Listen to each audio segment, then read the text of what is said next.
새누리당 새 지도부가 친박계 일색으로 꾸려지면서 이 과연 새누리당에 약이 될지 독이 될지 정치권의 관심이 집중되고 있습니다. 한편 최근 새누리당 내에서는 자민련 출신 친박계 인사들의 위상이 주목되고 있는데 충청권 대표로 지도부에 입성한 정우택 신임 최고위원과 함께 새누리 당내 현안과 대선 승리 전략에 관해서 자세히 얘기 나눠보도록 하겠습니다.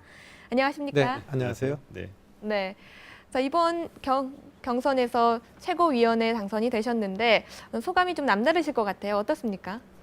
네, 우리 충북권으로만 본다면 우리 네. 충북권에서 처음으로 선출직 최고위원이 나왔습니다. 네. 아무래도 충북이 여러 가지로 보면 도세가 작기 때문에 선출직으로 간다는 것이 굉장히 어려웠는데 네. 이번에 충북에서 선출직이 처음 나와서 우리 충북 도민들은 굉장한 자부심과 또 자긍심을 많이 느끼시는 것 같습니다. 네. 한편으로는 그런 기대감이 큰 만큼 또 이번에 경선 관리를 잘해야 되고 또 새누리당 후보가 반드시 정권을 다시 창출해야 되기 때문에 이러한 그 무거운 책임감도 같이 느끼고 있습니다. 네. 아침에 언론에서 잠깐 해프닝이 있었는데 지금 이제 5명 선출직이 이제 최고위원이 뽑혔고 2명의 이제 지명직이지 않습니까? 네. 2명의 지명직에 대해서 이제 지명을 했다는 소식이 있었어요. 그래서 이름이 나왔던 게 이제 이정현 의원하고 이준석 전 비대위원이 있었더라고요. 그 부분에 대한 논의는 어떻게 되고 있습니까? 그거는 전혀 오보인 것 예. 같습니다. 네. 지금 최고위원회가 협의체로 되어 있기 때문에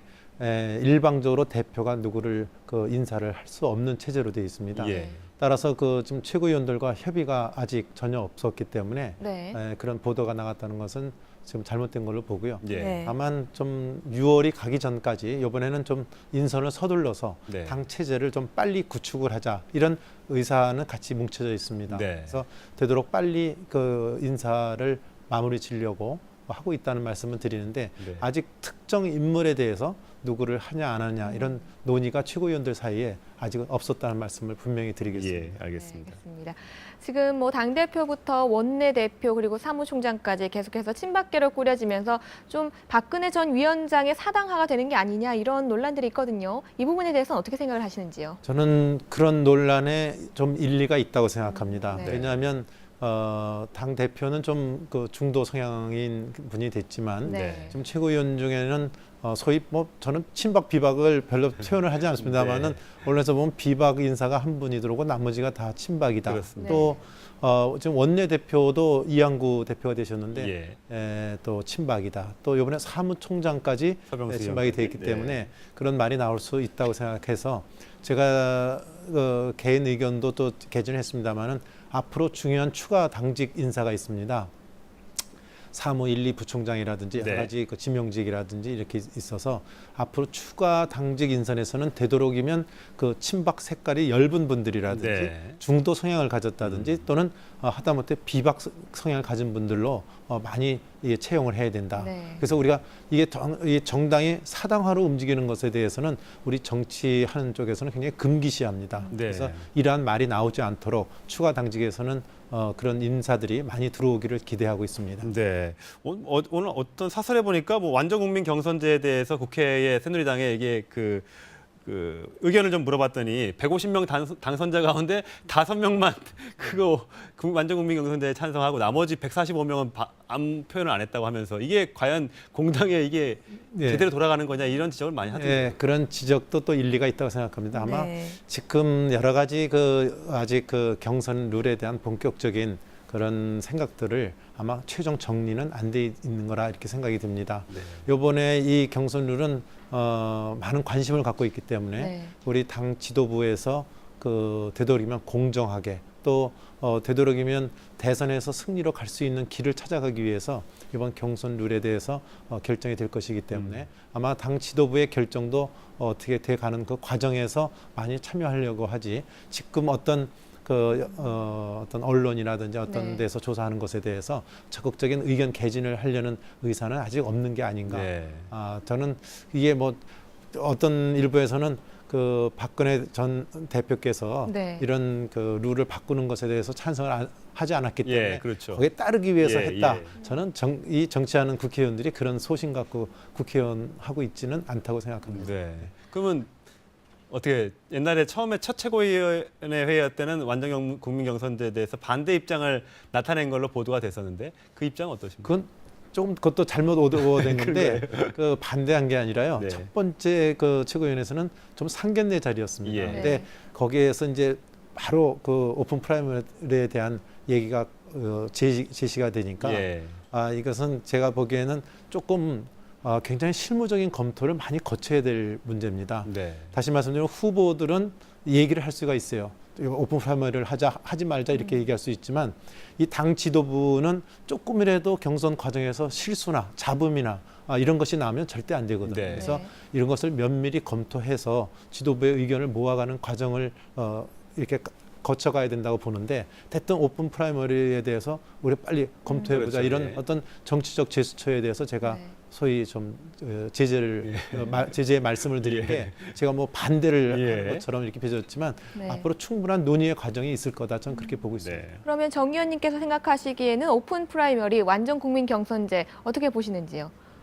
저는 지금 그것을 결정해 가는 최고위원회 네. 있기 때문에 제가 어디가 좋다 나쁘다를 이렇게 개인 의사 표시하기는 굉장히 쉬운 문제는 아닙니다. 네. 다만 이것에 대해서 지금 많은 분들이 혹시 역선택의 문제라든지 그렇죠. 예. 또는 시간적으로 지금 얼마 남지가 않았습니다. 예. 우리 새누리당으로서는 120일 전까지 선출하게 돼 있기 때문에 8월 10 늦어도 9일? 8월 21일까지는 결정을 해야 됩니다. 네. 그러면 실제로 6월, 7월 빼기는 지금 남지가 않았거든요. 이 네. 짧은 기간 동안에 이것을 시행하는 데 문제가 없는지 이런 것들을 충분히 검토해봐야 되기 때문에 네.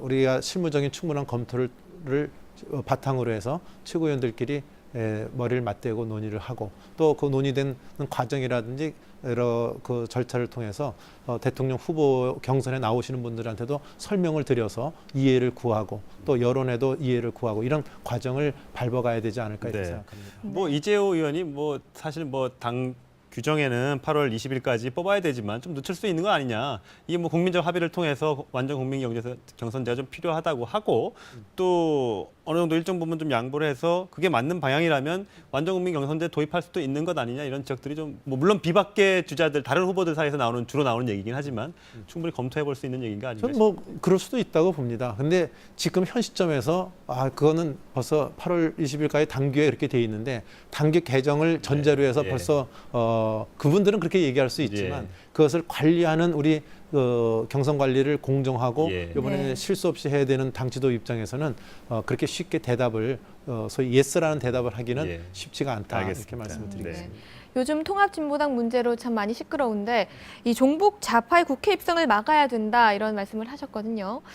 왜 이런 말씀을 하신 건지요? 저는 이렇게 생각합니다. 네. 제 개인 판단이 아니고 네. 우리나라의 법원에서 대한민국을 전복하려고 하는 반국가 단체로서 네. 판단을 한 단체가 민혁당이라는 그랬죠. 단체입니다. 네. 거기에 민혁당에서 핵심 간부 역할을 한 사람이 이 대한민국 국회에 들어온다고 한다면 극단적으로 얘기를 해서 국회의원이 되면 여러 가지 고급 정보라든지 네. 국가 정보를 접할 텐데 이 정보가 바로 북한에 전달되는 이런 극한적인 상황까지도 예상할 수가 있기 때문에 네. 이런 분들이 국회에 들어온다는 것은 우리 새누리당 이념에도 맞지 않고 저 개인 소신에도 맞지 않고 아마 많은 국민들이 그것에 대해서는 우려의 시각을 갖고 있다고 생각합니다. 네. 따라서 그런 문제가 하나 있고요. 두 번째는 이번에 들어온 비례대표나 이런 분들이 통진당의 그 비례대표들이 정당한 절차에 의해서 들어온 게 아니고 소위 네. 표를 조작을 해서 그렇죠. 우리 국회의원 같으면 선거를 할 때 금품을 제공만 해도 굉장히 엄격한 선거법에 그 제재를 받지 예. 않습니까? 이거는 그보다 더 질이 나쁘다고 봅니다. 왜냐하면 이건 표를 조작해서 예. 선출을 한 거기 때문에 예. 그래서 이렇게 부정하게 선출된 사람이 국회에 들어온다는 것은 우리 대한민국 정치 이념에도 맞지 않는다. 이 두 가지 이유에 의해서 저는 들어와서는 안 된다 이런 네. 소신을 갖고 있습니다. 뭐 임태희 의원도 뭐 그 부분에 대해서는 법 개정을 통해서라도 한번 해볼 필요가 있다 했으니까 앞으로 이제 국회가 열리고 난 뒤에 이제 그 논의가 본격적으로 이루어지겠죠. 그렇습니다. 예. 네. 자 마지막으로 사실 이제 충북지사를 지내셨고 충청권의 이제 대표 주자시셨는데 지금 자유선진당이 굉장히 어려워져서 이름도 당명을 바꿨습니다. 네. 앞으로 이제 그 대선이 이제 다가오면 보수 연합을 이루어야 되는 거 아니냐, 자유선진당과 통합을 해야 되는 거 아니냐 이런 논의가 있는데 거기에 대한 의견은 어떠십니까? 우리 새누리당이 이번에 연말에 대선에서 승리하기 위해서는 저는 두 가지를 좀 생각하고 있습니다. 네. 하나는 연령 기층적으로 봤을 때 요새는 2030도 지나서 2040까지 예, 표현을 그렇습니다. 하는데 네. 저는 2030이든 2040이든 그 계층의 좀 그 문화도 공유하고 대화가 되는 소통의 과정을 거쳐서 2040의 표를 많이 얻어야 된다는 예. 거 한 가지 하고요. 또 한 가지는 같이 이념적으로 봤을 때 중도 성향을 가진 인사들이라든지 지금 말씀하신 보수의 성격을 가진 분들이 흩어져서는 안 되고 네. 같이 힘을 합칠 때 이번에 새누리당의 정권 재창출이 가능하다고 보고 있습니다. 네.